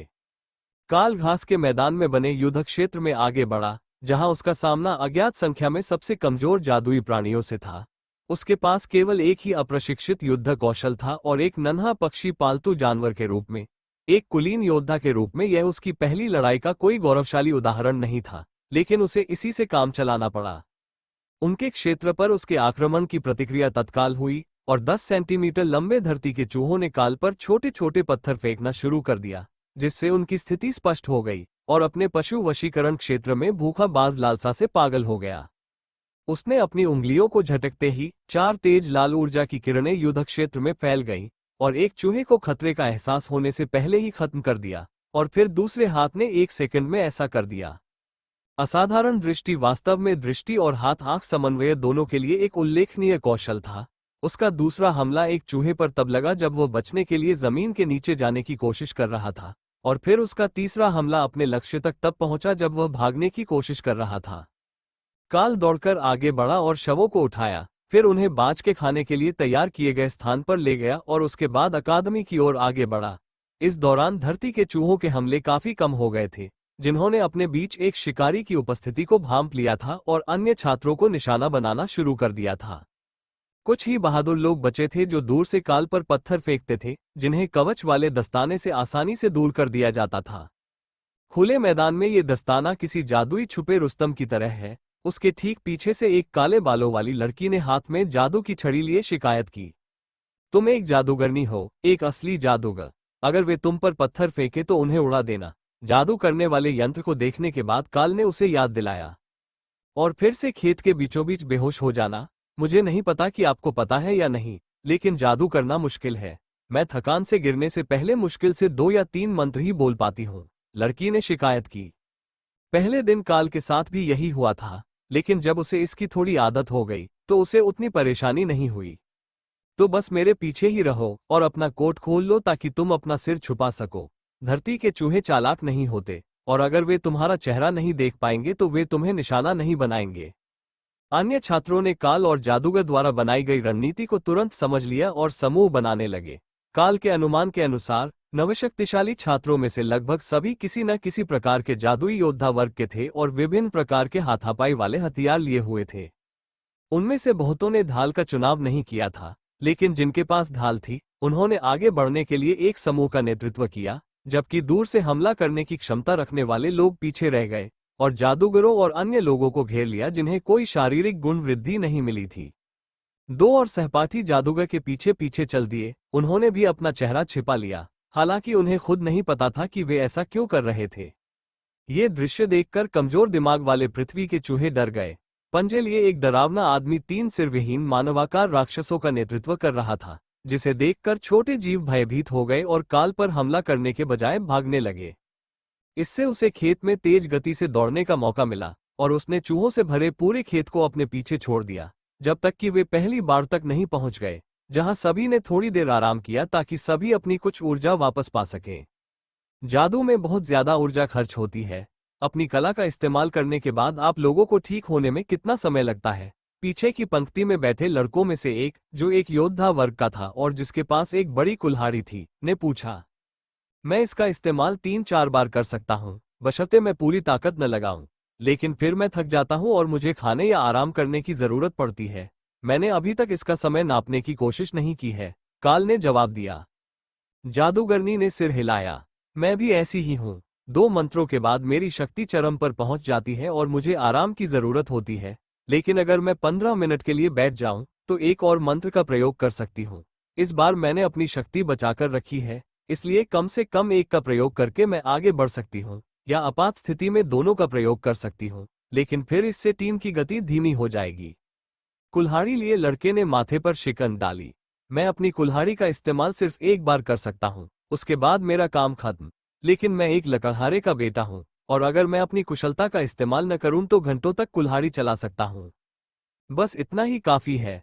अभी तक तो सिर्फ धरती के चूहे ही मिले हैं और उन्हें कुल्हाड़ी से दौड़ाना तो बेवकूफ़ी होगी, लेकिन अगर आगे कोई बड़ा और धीमा जीव हो तो तुम उस हुनर का इस्तेमाल किए बिना उससे लड़ सकते हो। क्या इंजेक्शन से तुम्हारी ताकत बढ़ी?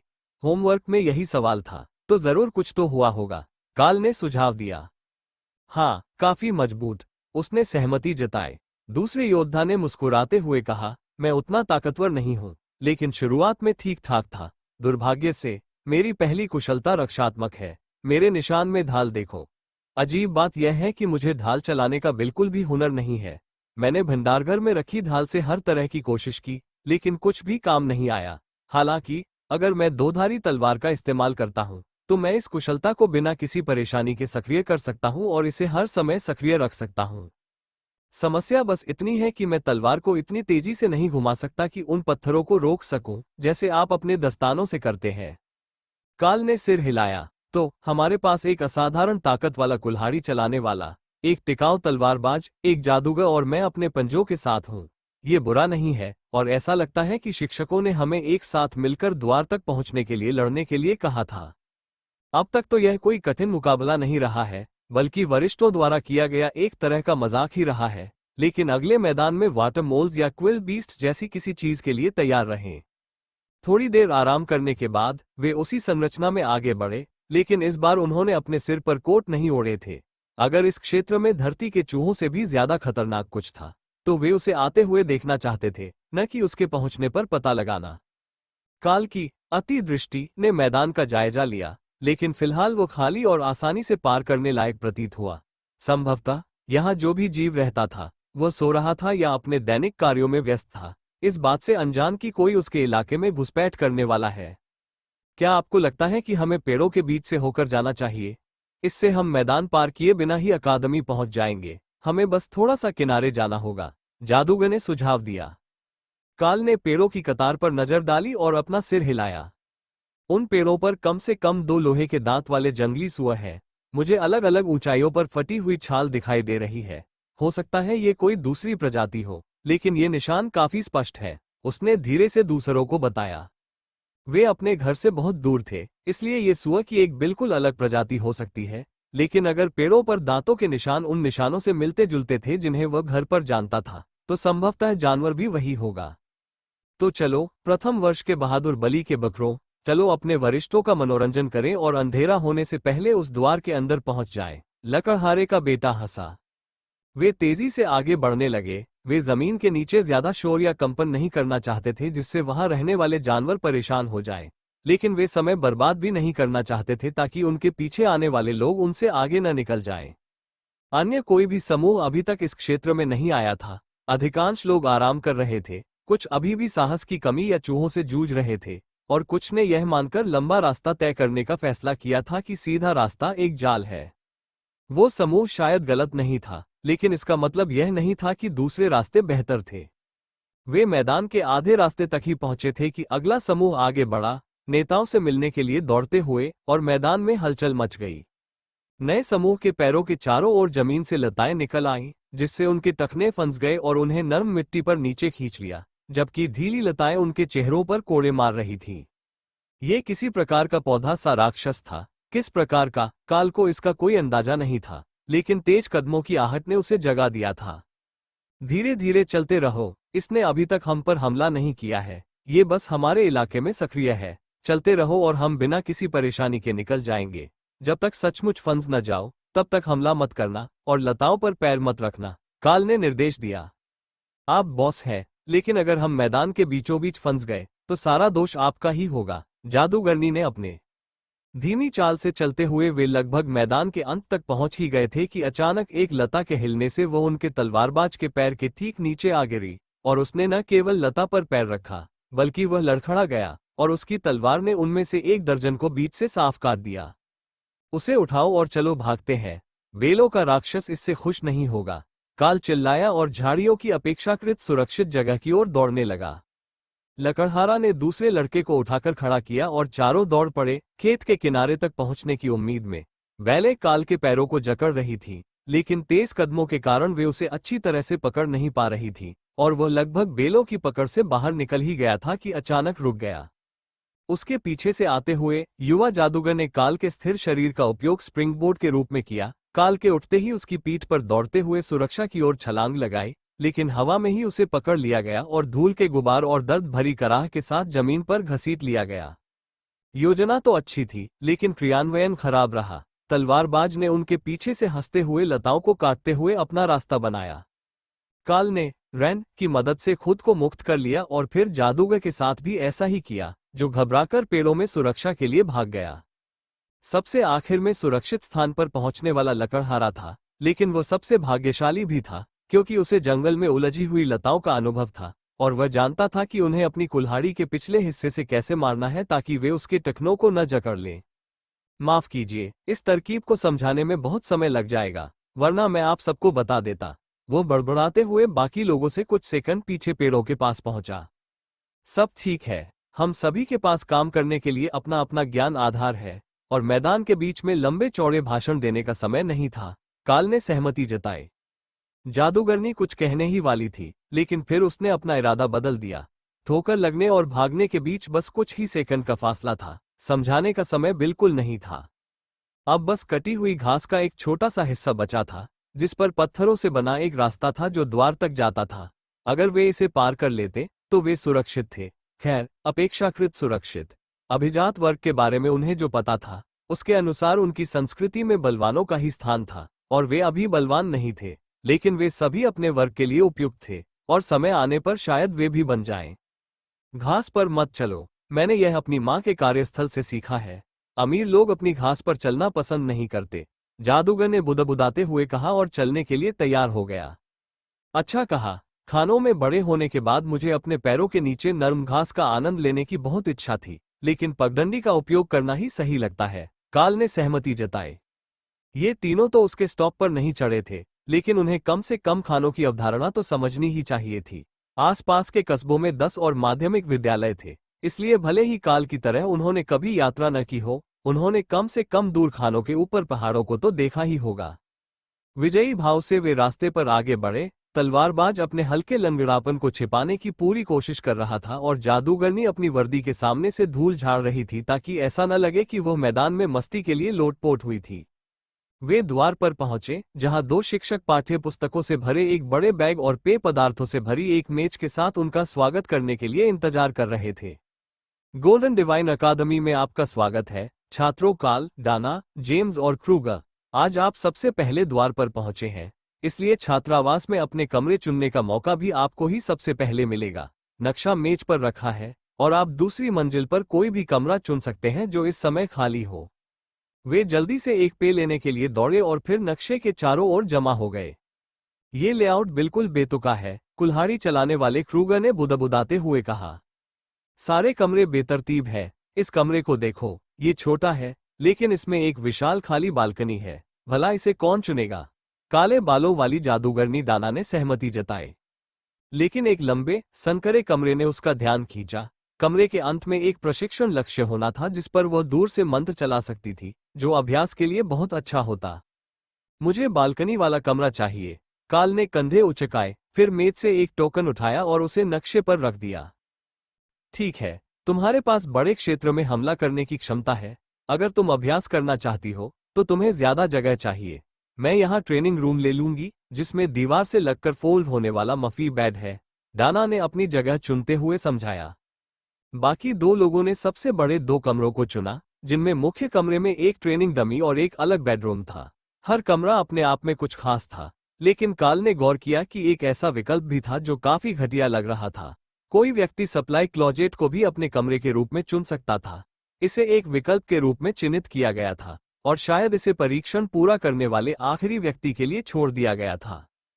काल के प्रशिक्षण कक्ष में मौजूद विंडस्पीड हॉक ने उसकी आंखों से बाहर झांका और इस चुनाव की सराहना करते हुए चहचहाया। बड़ी बालकनी उन कुछ कमरों में से एक थी जहां से बाहर जाने का सीधा रास्ता था। वास्तव में इसने लगभग आधा दर्जन अन्य कमरों के बाहर जाने के रास्ते को अवरुद्ध कर दिया था, सिवाय उन कमरों के जिनमें बालकनी की ओर खुलने वाली खिड़की थी। ये पक्षी के लिए एकदम सही था और इन स्वादिष्ट धरती के चूहों को पचाने के बाद नन्हे राक्षस को यकीन हो गया कि उसके पास इतना विकास करने की ऊर्जा होगी कि वह बाहर उड़ सके। नन्हे राक्षस ज्यादा देर तक असहाय नहीं रहते, यहाँ तक कि इस स्थिति में भी जहाँ उन्हें उनकी माँ के बजाय एक मानव पशु प्रशिक्षक द्वारा पाला पोसा जा रहा था। क्या और भी चूहे हैं? उसने उम्मीद से पूछा। अपने दिमाग में पक्षी के विचारों को शब्दों के रूप में सुनना अजीब था, लेकिन दुर्भाग्य से काल के पास इस समय उस जानवर के लिए और कुछ नहीं था। बस रात के खाने तक इंतजार करो, मैं तुम्हें उतना मांस दूंगा जितना तुम खा सकते हो। मुझे उम्मीद है कि वे चूहे परोसेंगे। दिलचस्प विकल्प है। बाकी विकल्प समझ में आते हैं, लेकिन आपने बालकनी वाला कमरा क्यों चुना? कमरा तो बस नामात्र का ही है। रिसेप्शन के प्रभारी शिक्षक ने काल से पूछा। मैं बालकनी में कुछ न कुछ व्यवस्था कर ही सकता हूँ, लेकिन ज्यादातर यह प्रशिक्षण के लिए ही है। मेरे पास एक एरिया अटैक स्किल है जिसका अभ्यास मैं घर के अंदर आसानी से नहीं कर सकता, लेकिन कमरा ठीक है, यह मेरे घर के कमरे से बड़ा है और इसमें एक बिस्तर और एक डेस्क है, साथ ही अपना शॉवर और शौचालय भी है। बाकी लोगों ने तुरंत दोबारा जांच की कि उन्होंने अपने लिए सुविधाओं वाले कमरे ही चुने हैं या नहीं और राहत की सांस ली। उनके द्वारा चुने गए कमरों में न केवल पूरा बाथरूम था, बल्कि पढ़ाई के दौरान खाना पकाने के लिए फ्रिज और हॉट प्लेट के साथ एक छोटी रसोई भी थी। ऐसे में मैं आपको आपकी सभी चाबियां दे दूंगा और आपकी पढ़ाई में सफलता की कामना करता हूं। शिक्षक की मुस्कान ने उन सबको बता दिया कि शायद उन्होंने कुछ गड़बड़ कर दी है, लेकिन उन्हें समझ नहीं आ रहा था कि उस स्थिति में उन्हें क्या अलग करना चाहिए था। अगर रस में जहर नहीं मिला था, तो उन्होंने बस वही कमरे चुने थे जो उनकी कक्षा के लिए सबसे उपयुक्त लग रहे थे, या जेम्स और क्रूगर के अनुमान के अनुसार सबसे बड़े कमरे। उन्होंने कुछ कदम बढ़ाए और वरिष्ठ कक्षाओं के छात्र, जिन पर सफेद, काले और कांस्य रंग के प्रतीक चिन्ह वाले बैज लगे हुए थे, समूह के बगल में आ गए। बैजों पर लिखे पाठ के अनुसार सफेद रंग सामान्य श्रेणी, काला रंग जागृत श्रेणी और कांस्य रंग उन्नत श्रेणी का प्रतीक है। नए छात्रों की वर्दी पर लगे सभी बैज सफेद रंग के थे, इसलिए काल ने अब तक ध्यान नहीं दिया था कि वे अकादमी के अलावा किसी और चीज का प्रतिनिधित्व करते हैं। अकादमी में आपका स्वागत है, हम आपको आपके कमरों तक ले चलते हैं। नए छात्रों का छात्रावास का पहला अनुभव देखना हमेशा मजेदार होता है। यह एक जादुई इमारत है, इसलिए आप जो भी उम्मीद कर रहे थे उसे अभी अपने दिमाग से निकाल दीजिए, कांस्य बैज वाले छात्र ने, जो तीनों में सबसे मजबूत था, समझाया। छात्रावास के मुख्य द्वार तक पहुंचने तक उन्होंने ज्यादा कुछ नहीं कहा। दाईं ओर कैफेटेरिया है, जो सुबह 4 बजे से आधी रात तक खुला रहता है। बाईं ओर कपड़े धोने की सुविधा है, यह एक ड्रॉप ऑफ सेवा है, बस उन्हें टोकरी दे दीजिए, वे उसे धोकर आपके कमरे में वापस ले आएंगे। यह कोई होटल नहीं है, यहाँ कोई नौकरानी नहीं है, लेकिन सफाई का सामान यहीं मौजूद है। अपना कमरा साफ रखना न भूलें। अगर बहुत सारे छात्र छात्रावास निरीक्षण में असफल होते हैं तो सभी को दंडित किया जाता है। उस तरफ सामान रखने का कमरा है, जब आपके पास अकादमी क्रेडिट हो जाए तो आप बाद में वहां जाकर अपने कमरे या पढ़ाई के लिए आवश्यक सामान और चीजें ले सकते हैं। यहाँ लिफ्ट तो नहीं है, लेकिन 3 सीढ़ियां हैं। इनमें से मुख्य सीढ़ी सबसे अच्छी है, क्योंकि यह 5 मीटर चौड़ी है और इससे आने जाने वाले लोगों की भीड़भाड़ नहीं होती। आप दोनों बैच के छात्र भाग्यशाली हैं, आपको दूसरी मंजिल पर कमरे मिले हैं। मेरा कमरा चौथी मंजिल पर है और इन दोनों का कमरा 5वीं मंजिल पर है। क्लास तक जाने के लिए नीचे तक काफी चलना पड़ता है, लेकिन मैंने सुना है कि ऊपर की मंजिलों के कमरे नीचे की मंजिलों के कमरों से बेहतर होते हैं। लड़के की शरारती मुस्कान देखकर काल समझ गया कि वह उनसे मजाक कर रहा है। या तो वहां लिफ्ट थी, या फिर हर जगह के कमरे अजीब थे। तीनों वरिष्ठ छात्रों ने नए छात्रों के कंधों पर हाथ रखा और मुस्कुराते हुए उन्हें दूसरी मंजिल तक ले गए। तुम दोनों बिल्कुल सही जगह पर हो, क्योंकि तुमने चौकोर अंदरूनी कमरे चुने हैं, वरिष्ठ छात्रों के नेता ने सीढ़ियों के दोनों ओर के दरवाजों की ओर इशारा करते हुए उन्हें बताया। यह एक ऐसा पहलू था जिसे वे शायद नजरअंदाज कर गए थे।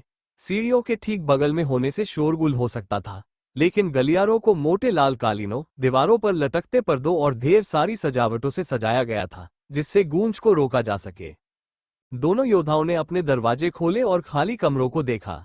पत्थर की दीवारें जिन पर जलने और कटने के कई निशान थे, और मुख्य कमरे में बिल्कुल भी फर्नीचर नहीं था। उनका स्वागत हुआ। वे चौंक कर अंदर दाखिल हुए और पाया कि शयन कक्ष में एक साधारण सा सिंगल बेड था, जो बिछा हुआ नहीं था, लेकिन उस पर अच्छी गुणवत्ता की चादरें और स्कूल के प्रतीक चिन्ह से सजा हुआ एक कंबल था, जो नीचे की ओर मुड़ा हुआ था। मुख्य कमरे के बीच में एक पत्थर का गोलेम खड़ा था, जो प्रशिक्षण का पुतला था, जिसके बारे में आरेख ने उन्हें बताया था कि कमरे में वह मौजूद है, और बड़े छात्रों ने प्रशंसा में सीटी बजाई। वाह, ये तो बढ़िया बोनस है। पिछली सीनियर क्लास के ट्रेनिंग डमी तुम्हारे लिए छोड़ आए हैं। ये कमांडर क्लास के हैं, तुम इन्हें पहले 2 साल में कभी तोड़ नहीं पाओगे, शायद बिल्कुल भी नहीं। मुझे लगता है कि शुरुआती सफाई के बदले ये अच्छा सौदा है, काले बैज वाले छात्र ने हंसते हुए कहा। काल ने उन्हें संदेह भरी नजरों से देखा। क्या ये वैसे ही है जैसे छात्रों ने छोड़े थे, या इसमें कोई व्यवस्थित तरीका है? बाकी लोग बस मुस्कुराए और कंधे उचका दिए। क्यों ना हम बाकी लोगों को आराम से बैठने दें और देखें कि आप और जादूगर कहाँ ठहरे हैं। दाना ने आह भरी और गलियारे की ओर इशारा किया। अगर मुझे नक्शा सही याद है तो मैं उस तरफ हूँ। कमरा नंबर 17, वो कमरा जहाँ लंबी ट्रेनिंग होती है। कांस्य बैज वाले छात्र ने प्रशंसा में सिर हिलाया। मैं भी एक जादूगर हूँ, इसलिए मैंने भी अपने तल पर वही कमरा चुना है। देखते हैं तुम्हारे पास क्या है। उन्होंने दरवाजा खोला और सामने एक बेहद लंबी गैलरी देखी। इमारत के वास्तविक आकार के हिसाब से ये कहीं ज्यादा लंबी थी, लेकिन प्रवेश द्वार पर दीवार के किनारे एक छोटा सा शयन कक्ष, शौचालय और एक रसोई घर था, जिसके बाद प्रशिक्षण गलियारे का विशाल पत्थर का विस्तार था। ये बिल्कुल साफ सुथरा था और मेज पर एक औषधि रखी थी। साथ ही पिछले निवासी का एक स्वागत पत्र भी था। बधाई हो, आपको एक अच्छा सीनियर मिला है। अपना स्वागत उपहार देख लीजिए। हम काल को उसके कमरे में आराम से ठहरा देंगे। बालकनी वाला कमरा बस कोने में ही था और शुरू में तो काल उसे लगभग देख ही नहीं पाया था। सामान रखने वाला कमरा उसके कमरे के ठीक बगल में था, इसलिए दरवाजे सनकरे और बहुत पास पास थे। लेकिन बड़े छात्र जानते थे कि वो कौन सा कमरा है। यहीं पर चलिए देखते हैं कैसा है। हमारे फ्लो की बालकनी खाली है। हमारे पास आप लोगों जितने छात्र नहीं थे, इसलिए उनमें से कुछ का उपयोग नहीं हो रहा है। दरवाजा खुलते ही एक छोटा सा गलियारा पार करते हुए एक बेहद सादा कमरा दिखाई दिया, जिसके बाईं ओर एक बाथरूम था। मुख्य कमरे में बस एक धातु की मेज और काले चमड़े से ढका एक बड़ा सा बिस्तर था, जिसके नीचे दराजें थीं। दीवारें गहरे भूरे रंग से रंगी हुई थीं, जिससे कमरे में एक अजीब सा एहसास हो रहा था। लेकिन पर्दे अकादमी के लोगों वाले सुनहरे रंग के थे, जो शायद कमरे के साथ ही आए थे। खैर, ये तो रसोई की चुड़ैल का कमरा रहा होगा। डरावनी गोत लड़की, सामान खरीदने के लिए कुछ क्रेडिट मिलने पर तुम इसे दोबारा रंग सकते हो। शुभकामनाएं। गोल्ड बैज वाले छात्र ने आह भरी। जाहिर तौर पर निराश था कि इस जगह में कुछ भी खास नहीं था, लेकिन वे सबसे महत्वपूर्ण बात भूल गए थे। उनके जाने और दरवाजा बंद होने के बाद काल ने बालकनी के पर्दे खोले और बाहर कदम रखा तो खुद को एक ग्रीनहाउस के बीच में पाया। चारों ओर पौधे ही पौधे थे, जिनसे उसका नजारा अवरुद्ध हो गया था। और काल मुस्कुराया। उसके घर में पहले कभी पौधे नहीं थे। उसके माता पिता तो फूल भी नहीं संभाल पाते थे, लेकिन बालकनी में गमलों में लगे पेड़ पौधे, फूल और लताएं देखकर विंडस्पीड हॉक बहुत खुश हुआ। प्रवेश द्वार से देखने पर काल को यह दिखाई नहीं दिया था, जबकि उसे दिखाई देना चाहिए था, क्योंकि अंदर आते समय वे ठीक इसके नीचे से ही गुजरे थे। हालांकि जैसे जैसे वह आगे बढ़ता गया, काल को एहसास होता गया कि बालकनी सामान्य नहीं थी। यह अपने सामान्य आकार से कम 3 गुना बड़ी थी और लगभग पूरी तरह से पौधों से भरी हुई थी। अंत में जब वह दूसरे छोर पर पहुंचा तो वहां उसे एक झूला, एक घुमावदार बेंच और एक छोटी मेज मिली, जिस पर एक पुरानी नोटबुक रखी हुई थी। बालकनी की देखभाल और रखरखाव, संक्षिप्त संस्करण। काल ने शीर्षक देखकर मुस्कुराया और नोटबुक का पन्ना पलट दिया। हालांकि मुझे नहीं पता कि आप ग्रीनहाउस की विरासत की सराहना करेंगे या नहीं, लेकिन आप पाएंगे कि इसकी देखभाल करना बेहद आसान है और यहाँ हर पौधे का एक उद्देश्य है। दरअसल ये सभी खाने योग्य है। इनमें से अधिकांश मनुष्यों के लिए है, जो उनके विकास में मदद करते हैं, लेकिन मैंने व्यक्तिगत रूप से कुछ महत्वपूर्ण पौधे भी इसमें शामिल किए हैं। ये कैटनिप का पौधा है। बिल्ली जैसे जादुई जीव इसे बहुत पसंद करते हैं और आप इसका इस्तेमाल रात में चुपके से बाहर निकलने पर उन्हें आपकी शिकायत करने से रोकने के लिए कर सकते हैं। ये हनी बेरी है, जो भालू जैसे राक्षसों को बहुत पसंद है।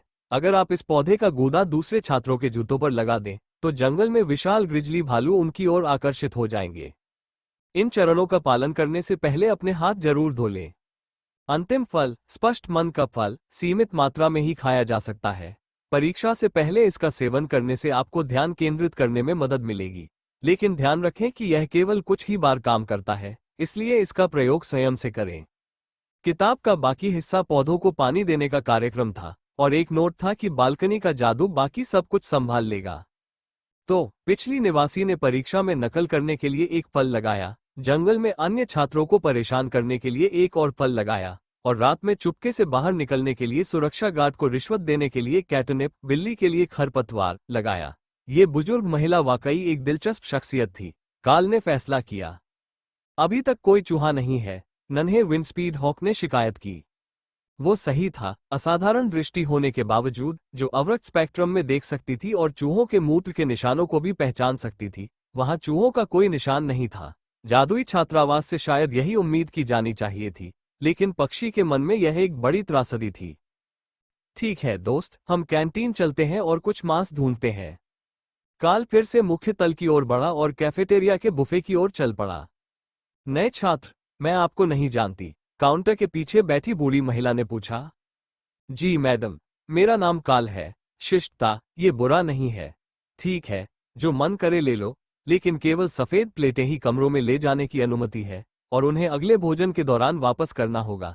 जितना चाहो खाओ, जादू का असर तुम सब बच्चों पर अलग अलग होता है। अपनी भूख को लेकर शर्माने की कोई जरूरत नहीं है। मांस, बाज ने मन ही मन खुशी से चिल्लाते हुए अपना ध्यान लंबे काउंटर के एक किनारे पर रखी कच्ची मछलियों के ढेर की ओर खींचा। ये किसी किराने की दुकान जैसा लग रहा था, जहां से आप अपनी पसंद की सामग्री चुनकर अपने कमरे में ले जा सकते थे, जबकि काउंटर के पहले आधे हिस्से में तैयार व्यंजन रखे थे। तो फिर मेरी भूख के लिए मुझे माफ कर दीजिए, काल ने जवाब दिया और रात के खाने के लिए 2 सफेद प्लेटें भर लीं। क्रीम सॉस के साथ पास्ता और मीटबॉल, भुना हुआ सुअर का मांस, किसी प्रकार की सब्जी जिससे अविश्वसनीय रूप से ऊर्जा का एहसास होता है, और फिर हॉक के लिए कच्चे मांस की एक पूरी प्लेट। हाँ, ये तो वाकई दिलचस्प व्यंजनों में से एक है, लेकिन अगर आपके कमरे में रसोई घर है, तो आप इसे अपनी पसंद के अनुसार पका सकते हैं। भविष्य में, अगर आपको कोई खास तरीका पसंद हो, तो आप रसोइये से इसे बनाने के लिए कह सकते हैं, उन्होंने समझाया। धन्यवाद, मैं इसे ध्यान में रखूंगा। काल अपने कमरे में चला गया जबकि बाज भोजन के लिए गिड़गिड़ाता रहा। अगर सभी नन्हे पक्षी इतने ही प्यारे और जरूरतमंद होते हैं, तो इसमें कोई आश्चर्य नहीं कि उनकी माताएं उनके लिए खाना चबाने तक की हद तक चली जाती हैं। सौभाग्य से विंड स्पीड बाज की चोंच बेहद तेज और धातु जैसी थी और वह नवजात होने पर भी आसानी से हड्डी को काट सकता था। मांस के टुकड़े पूरी तरह से हड्डी रहित थे, जिससे पक्षी को कुरकुरापन की कमी महसूस हुई, लेकिन मांस बहुत ही स्वादिष्ट था, पोषक तत्वों और ऊर्जा से भरपूर था, और पोषण के इस ढेर के नीचे उसका शरीर स्पष्ट रूप से तेजी से बढ़ रहा था। किसी तरह इसने 10 मिनट में अपने शरीर के वजन से 5 गुना अधिक भोजन चबा लिया, और जब काल ने अपना भोजन समाप्त कर लिया तब भी यह उसकी प्लेट में रखे मीटबॉल के लिए गिड़गिड़ा रहा था। ठीक है, एक मीटबॉल, लेकिन उसके बाद आपको रात के खाने का इंतजार करना होगा। ये कब होगा? मुझे बहुत भूख लगी है, चिड़िया ने शिकायत की, फिर जोर से डकार ली और सो गई। काल को तो ये बिल्कुल भी भूखमरी जैसा नहीं लग रहा था।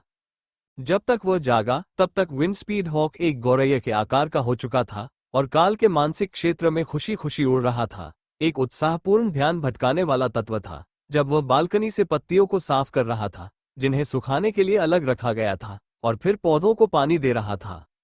यहाँ मौजूद हर चीज बुनियादी स्तर की जादुई संसाधन होनी चाहिए, इसलिए अगर पत्तियों को ठीक से सुखाकर संरक्षित किया जाए तो उनकी भी कुछ कीमत हो सकती है। समस्या ये थी कि उसे पक्का पता नहीं था कि यह बगीचा स्कूल द्वारा स्वीकृत है या नहीं, या फिर वे यहाँ मौजूद सभी संसाधनों को स्कूल की लूटी हुई संपत्ति मानेंगे। क्या खाना खाने का समय हो गया है? इस बार हमें कुछ कुरकुरा खाना चाहिए, हॉक ने सुझाव दिया।